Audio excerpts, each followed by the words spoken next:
Quando a Sony anunciou o live action do Spider-Noir, muita gente ficou surpresa, afinal de contas eles iam pegar uma versão meio sombria, né, com a estética ali dos anos 30, um investigador falido, e tentar fazer um live action disso, e ainda mais iam trazer o Nicolas Cage como protagonista. Quais as chances disso dar certo, né? Mas essa série aqui não é resultado de algo que simplesmente surgiu do nada na cabeça dos investidores da Sony, não, tá? Quando o Homem-Aranha no Aranhaverso chegou nos cinemas, eles tinham muitos personagens bons, além do Miles Morales, né? Tinha um Porco-Aranha, tinha Spider-Gwen, que muita gente gostou, tinha aquela menina aranha japonesa que ficava dentro de um robô, e tinha também o Spider-Noir, que muita gente gostou. Olá, pessoal. Ele era uma espécie de detetive nos anos de 1930 e tinha toda uma estética no ar, ele não tinha cor, ele era preto e branco, e ele ficou muito intrigado com o cubo mágico, simplesmente porque o cubo mágico tinha um monte de coisa, o que rende uma excelente piada no filme. Vou levar este cubo intrigante comigo. Eu não o compreendo, mas vou decifrá-lo. O que acontece, né? Depois de todo mundo odiar aquele monte de filme ruim de super vilão que a Sony decidiu fazer pra fazer o universo do Homem-Aranha sem o Homem-Aranha, eles decidiram recalcular a rota. Quem diria, né, que esse negócio de fazer o universo compartilhado com os vilões do Homem-Aranha sem ter o Homem-Aranha pra lutar com eles ia dar errado. Não. E eles perceberam, né? Putz, em vez de tentar criar um universo só com esses vilões, por que a gente não pega uma versão alternativa daqueles Homem-Aranhas ali que já deu certo e dá uma trabalhada nisso, faz alguma coisa legal, alguma produção? E aí surgiu a ideia de fazer uma série do Spider-Noir. Afinal de contas, ele tinha uma estética legal, tinha um ator famoso por trás e talvez tinha uma liberdade criativa maior para trabalhar algumas ideias. A Sony não possuía uma plataforma de streaming própria, então a melhor ideia era achar um parceiro para financiar esse negócio aí. Foi aí que a Amazon Prime surgiu.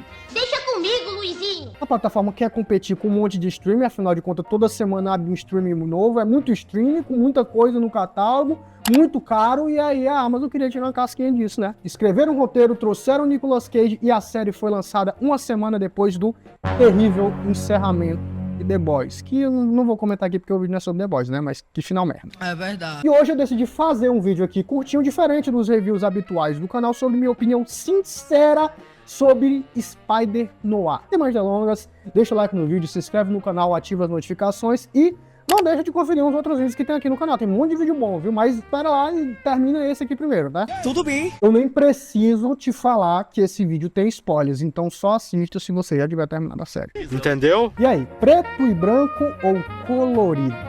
O Prime disponibilizou pra gente essa série dessas duas formas aí, né? Ou o preto e branco ali, a estética no ar, né? Ou o colorido, que inclusive tem uma saturação ali bonita. Eu gostei do colorido também. Pois é, eu acho essa ideia uma grande sacada, meu amigo. E eu acabei de ver um vídeo aqui do Nicolas Cage dando entrevista e falando que foi ele que deu essa ideia de fazer. Bora fazer também colorido pro pessoal assistir. Eu acho que assim, é uma grande sacada porque, primeiramente, aproveita muito bem as duas estéticas. Ambos têm pontos positivos e negativos. E faz o pessoal discutir na internet sobre qual é o jeito certo de assistir essa série. E se o pessoal tá discutindo na internet, estão falando da série. E se estão falando na série, ela fica em alta. Então, parabéns à Amazon Prime. Olha, eu assisti das duas formas, e como eu falei antes, tem um melhor de dois mundos aí nessa situação. Primeiro, em colorido. Eu acredito que as cores saltam muito na tela, entendeu? E são muito bem aproveitadas, principalmente de dia. Eu acredito que realça bem, sabe, esse design ali de Nova York, nos anos 30.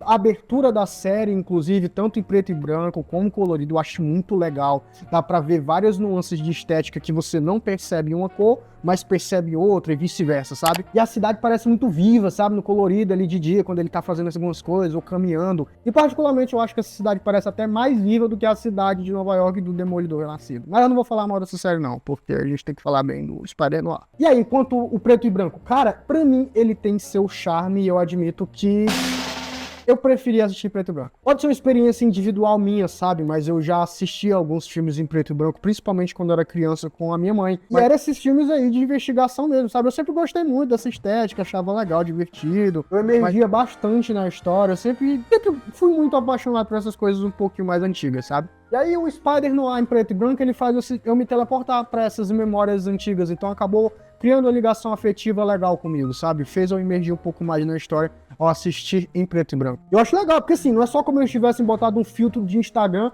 por cima da série colorida e a série ficou em preto e branco. Não, tem todo um trabalho em cima. Eu acredito que fica muito legal, muito bonito mesmo, sabe? É o preto e branco legal. E combina muito com alguns enquadramentos que a série utiliza ao longo do tempo, sabe? Aqueles enquadramentos ali meio deitados, um ângulozinho holandês, até uns fechados assim na cara dos personagens. Eu acho que combina mais, eu acho que fica mais interessante, chama a atenção esse tipo de estética. Fora que disfarça o CGI, já que o orçamento dessa série não é muito alto, então dá uma disfarçada legal em algumas cenas, sabe? Porque ele precisa ter um trabalho maior para renderizar uma cor ou outra, uma sombra ou alguma outra coisa. E isso acho que é um ponto positivo para fazer com que a gente dê uma emergida melhor nessas cenas aí. É um exemplo de como esse negócio de cor faz muita diferença, assim. Eu sinto mais uma vibe de terror naquela cena do Cabelo de Prata, do Rhino, do Electro e do Flint Marko, quando eles vão lá embaixo, né, ver os antigos soldados que não conseguiram sobreviver, é quando a cena é em preto e branco. Uma parada meio monstro de Frankenstein, sabe? Esse tipo de coisa. Quando fica colorido, eu já acho que não fica tanto terror, não. Não tô dizendo que é ruim, mas não passa mais a mesma vibe de terror, passa a vibe de uma série de época ali de ação. E já dá pra perceber que preto e branco foi a minha escolha favorita, né? E a sua? Qual é que foi? Comenta aqui embaixo. E o roteiro dessa bagaça, ele é bom mesmo? Meu amigo, a história é redondinha e isso é uma bênção, cara. Isso é perfeito pra mim, de verdade, velho. Que experiência foda. Eu acho legal que uma coisa vai sempre levando a outra, entendeu? Tudo é muito importante, tudo é bem detalhado, ou seja, se o Ben vai investigar uma coisa, essa coisa vai levar a que vai levar a B, que vai levar a C, mas também tem outras investigações acontecendo simultaneamente, e ele se reúne ali com o Rob, né, que é um amigo dele, e com a Janet, que trabalha pra ele, eles vão organizando as coisas ali, realmente parece uma teia de aranha ali, eu acho muito legal isso, sabe? Eu sinto que é o roteiro que faz isso acontecer, e que a história tá sempre indo pra frente, diferente de The Boys, por exemplo. Eu falei que não ia tentar comentar tanto sobre outras séries, mas é um exemplo a ser seguido. Tem 8 episódios de The Boys e parece que nada acontece. Aqui, em Spider-Noir, parece que sempre uma coisa acontece em cada episódio. Eu percebi mais ainda que esse roteiro é ajeitadinho, porque eu tô tentando escrever um roteiro para poder fazer um review completo. E parabéns para quem decidiu escolher contar essa história manjada que funciona, que é aquela história do momento em que o herói, ele tá desacreditado porque perdeu alguém por responsabilidade dele, larga o uniforme e vai viver a vida normal, entendeu? É uma história bem parecida com Demolidor, né? O Demolidor lá assim. Mas eu acho que aqui não é nem o mesmo esporte, viu? O Spider-Noir sabe fazer muito bem esse negócio da psique do personagem. Aqui a gente vê o Ben Reilly, né? Vê outros personagens e vê que a maioria deles, eles têm uma zona cinza. Eles não são só preto no branco. Isso é uma piada bem gostosa. Eles tomam decisões com base na sobrevivência deles, com base no amor que eles sentem. Por exemplo, a própria Cat mesmo, ela trai o Ben, né? Porque ela ama o Flint, mas o Ben também tem algumas outras decisões questionáveis. Pô, ele acusa uma pessoa que é inocente pra proteger a Cat, e essa pessoa inocente acaba falecendo. Então, é muito interessante isso, essa zona cinza que a série consegue fazer com o roteiro. Beleza, e os personagens dessa bagaça, né? Bom, aqui tem um acréscimo e a liberdade para criar novos personagens, eu acredito que são novos, que não tem ainda na lore do Homem-Aranha que a gente viu no cinema, né? Então o Rob, que é um amigo do Ben Reilly, e a Janet, que trabalha para ele. Tem também algumas outras liberdades, né, para fazer, por exemplo, a Cat e a representação da Gata Negra, tem o Cabelo de Prata. Então, assim, a série também utiliza de algumas artimanhas. Quando a gente vê o nome Flint Marko, a gente, putz, esse cara aí vai ser o Homem de Areia. Então ela brinca com isso, à medida que ele pega novos personagens e adapta, seja no nome ou seja na construção, mas também cria novos, ela consegue desenvolver legal, porque a gente pega uma referência de possivelmente que esse personagem vai ser um vilão, mas também fica preocupado com esses novos personagens e fica assim, rapaz, será que a Janet tem perigo de morrer? Será que o Robin tem perigo de morrer? A gente fica com esse negócio assim, esse receio, sabe? Algo que, por exemplo, os filmes de Tom Holland não consegue. Tem a MJ ali, tem o Ned, mas a gente sabe que ele não vai morrer não, tá entendendo? E é sobre essa questão dos personagens. Eu acho legal que todos eles estão tentando sobreviver de alguma forma em Nova York dos anos 30, entendeu? E essa série, ela tem duas cenas muito tensas quando junta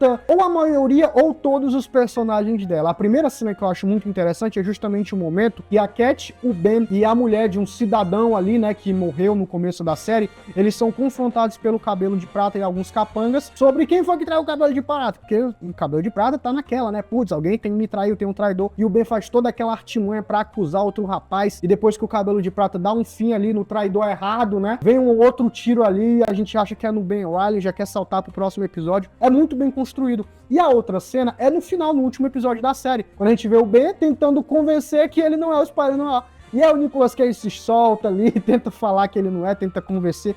É muito legal essa cena. E eu tô maluco se essa cena final que eles estão nesse bar aí do cabelo de prata e tem todos os personagens tentando convencer que o Nicolas Cage não é o Spider-Noir, não é baseado na cena do bar de Bastardos Inglórios do Quentin Tarantino. Eu tô maluco se isso não for baseado nisso.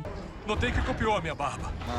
E aí eu te pergunto, a série tem algum defeito? Cara, falam-se na boca miúda, na internet, e talvez eu não concorde tanto em partes, mas talvez em outras partes eu concordo, que o Homem-Aranha do Nicolas Cage, ele é mais enrijecido, né? Ele não salta tanto, ele não faz tanto web swing no meio das lutas, e aí eu acredito que isso é uma limitação do CGI, né? Na própria luta contra o Rhino, pra tentar dar um antídoto pra ele, ou na primeira luta contra o Electro desse universo, parece que o negócio é meio travadão, eu concordo com isso, né? Parece que o Ben tá ali, ele não consegue fazer algumas coisas que habitualmente a gente vê os Homens-Aranhas dos blockbusters do cinema fazendo, mas é aquela história, né? Tem a explicação de que ele tá 5 anos sem ser Homem-Aranha, tem a explicação de que ele já tá um pouco mais velho também, o pessoal inclusive faz piada com isso na série, e há quem diz que o CGI nessas lutas não é tão legal. Assim, como eu falei, preto e branco ajuda a disfarçar esse negócio. Como eu falei, a realidade isso é reflexo de um orçamento baixo. Cara, tu não vai esperar que o Homem-Aranha do Nicolas Cage vai fazer as mesmas coisas que um Homem-Aranha do Tom Holland consegue fazer em um filme que tem investimento de milhões de dólares. Será que ficou barato, entendeu? A própria cena final tem cenas interessantes. A gente vê o Spider-Noir fazendo farofa ali do Flint Marko, né? Quando ele joga 2 carros nele. E a gente vê também o Spider-Noir jogando o Electro ali no trem. Então tem cenas interessantes, tá entendendo? Mas obviamente a gente não vai conseguir ver algumas coisas que a gente veria facilmente em um filme, né? No cinema. E o Nicolas Cage nesse papel? Cara, sem dúvidas, não tem o que falar. É uma atuação muito boa, porque ele imprime a personalidade dele. É o Nicolas Cage fazendo as palhaçadas dele, fazendo caras e bocas. Tem cenas muito legais, que é quando ele tá disfarçado, tentando investigar alguma coisa. Então, ele faz algum personagem aleatório, caricato. Aquelas coisas que ele adora inventar. E, cara, eu acho que funciona muito bem. Principalmente porque o Spider-Noir, ele é um personagem que não tá tanto no mainstream e eles podem brincar com a personalidade dele e fazer umas coisas diferentes, sabe? Isso é o que faz a história ser o mais legal também. A atuação do Nick, eu chamo de Nick porque a gente é íntimo, a gente é amigo, né? Mas quase eu querer saber como é que seria o Superman dele. De forma geral, eu gostei muito dessa série, sabe? Eu me desliguei da realidade, eu assisti ela com a minha mulher, a gente se divertiu muito, tem momentos engraçados, tem um momento investigativo legal, tem realmente muitos pontos positivos, cara. Muitos pontos positivos mesmo. É uma série de um investigador que, por coincidência, é um Homem-Aranha, e isso é muito legal. E se você gostou desse vídeo, não esquece de deixar um like, se inscrever no canal, ativar as notificações e conferir os vídeos que tem aqui, porque tem muito vídeo bom. Obrigado por assistir até aqui, é isso e tchau, tchau.